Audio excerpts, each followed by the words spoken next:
اور نبی کے دوستوں کے بارے میں عیب گیری کرنا، یہ در حقیقت نبی اکرم صلی اللہ علیہ وسلم کی عیب جوئی کرنا ہے۔ اور نبی اکرم صلی اللہ علیہ وسلم کی عیب جوئی کی وجہ دین اسلام سے چڑ اور جلن ہے۔ اور آپ یاد رکھیں، نبی اکرم صلی اللہ علیہ وسلم کی عیب جوئی در حقیقت اللہ رب العزت پر اعتراض ہے، اور اللہ پر اعتراض کرنے والا وہ اللہ کے بندوں کا محبوب کیسے ہو سکتا ہے؟ اس سے ہم خیر سگالی کی باتیں کیسے کر سکتے ہیں؟ اس سے ہم خیر کی امید کیسے رکھ سکتے ہیں؟ جو ہماری بنیاد کی اینٹوں کو ایک ایک کر کے نکالنے کے در پہ ہو، ہم اس سے خیر سگالی اور خیر کی امید رکھیں، پھر تو اس سے بڑا بھولا پن اور کیا ہو سکتا ہے؟ بنیاد کی اینٹوں کو ایک ایک کر کے وہ نکال رہا ہے، نہ قبضہ نہیں کر رہا، اور ہم ہیں کہ دوستی کا دم بھرنے کے لیے بےتاب اور بے چین ہیں۔ میں نے پچھلے خطبے میں کہا تھا کہ ہمیں وہ دوستی نہیں چاہیے جس دوستی سے ہمارے اصول پر آ جائے، اور دوست وہ ہوتا ہے جو آپ کے اصول کو سامنے رکھے، جو آپ کے جذبات کو سامنے رکھے، لحاظ کرے، آپ کو ٹھیس پہنچنے نہ دے۔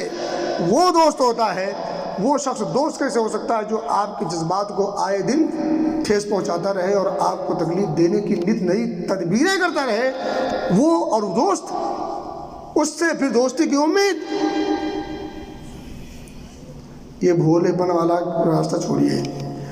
آپ مومن ہو، مومن صاحب فراست ہوتا ہے، مومن بابصیرت ہوتا ہے، اس کا جو جی چاہے وہ کہتا رہے اور ہم اس کو آنکھ موند کے مانتے رہے اور آمنا صدقنا کریں۔ ہم آمنا و صدقنا سمعنا و اطعنا صرف اللہ اس کے رسول کے فرمان، بس، باقی نہیں۔ تو گزارش ہے کہ یہ رجب کے مہینے میں جتنی خرافات کی گئی ہیں یا کی جائیں گی، ان سے آپ دامن چھڑائیں۔ بالخصوص رجب کے کوڑے جو 22 رجب کو بھرے جائیں گے، اللہ ان کی عقل کو بھر دے نور سے، یا پھر تو اپنا فیصلہ سنا جیسا مناسب ہو تو سمجھتا ہے۔ ہم دعا ہی کر سکتے ہیں اور کیا کر سکتے ہیں؟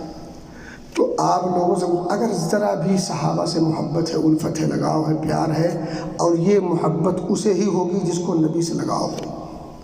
بلکہ میں تو یہ کہوں گا کہ جسے نبی سے ذرا لگاؤ ہے وہ صحابہ کے بارے میں اچھی سوچ رکھے، اور جسے صحابہ کے بارے میں ذرا بھی اچھی سوچ ہوگی وہ امیر معاویہ کی موت کی خوشی پر بھرے جانے والے کوڑے میں شرکت کرے، یا اس کو لائک کرے، یا اس میں کسی بھی قسم کا تعاون کرے۔ یہ اس شخص کا کام نہیں ہو سکتا۔ یہ نوٹ کر لیجئے اور صحابہ کی محبت اپنے دلوں میں بٹھائیے، اور صحابہ کے طرز عمل کو سامنے رکھ کر اپنی زندگی گزارنے کی کوشش کیجیے۔ صحابہ کے طرز عمل کو چھوڑ کر آپ دنیا اور آخرت کو سنوار نہیں سکتے۔ اگر دنیا اور آخرت سنوارنا ہے تو پھر صحابہ کو زندگی ٹٹولنا پڑے گا، کیونکہ صحابہ کی کامیابی کا راز نبی کی اتباع اور پیروی پر تھا۔ اسی لیے اللہ رب العزت نے انہیں رول ماڈل بنایا ہے۔ صحابہ رول ماڈل ہیں۔ اور کیوں ایسا ہے؟ کیونکہ انہوں نے اپنی پوری زندگی تج دی تھی نبی اکرم صلی اللہ علیہ وسلم